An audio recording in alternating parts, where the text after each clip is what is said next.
Welcome to the Tech Egg. Don't get scrambled. Enjoy the video. In this video, I will explain how to draw chromium and cinnamon rolls. We'll start by laying down the foundational shapes.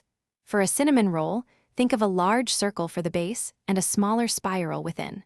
For chromium, perhaps a rounded rectangle for the body and smaller circles for joints.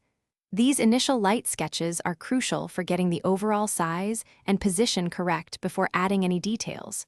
Remember, a good foundation makes the rest of the drawing much easier. Now, let's focus on bringing our cinnamon roll to life. Carefully trace over your initial spiral, giving it depth and a slightly uneven, organic feel.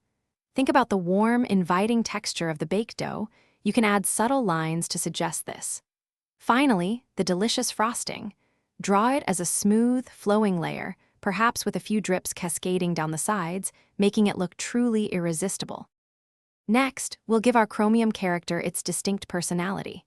If it has eyes, place them carefully to convey emotion, perhaps large and expressive or small and mischievous. Consider any unique markings or patterns that make it stand out. Maybe it wears a small hat or has a particular emblem. Go over your initial sketch with more confident lines, ensuring all the details are clear and contribute to its overall design. To complete your drawings, we'll add shading and those all-important finishing touches.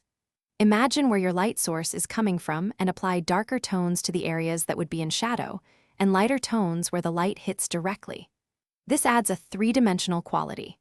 Gently erase any visible guidelines, and then, for a final flourish, add tiny highlights to make your cinnamon roll look glossy or your chromium character's eyes sparkle.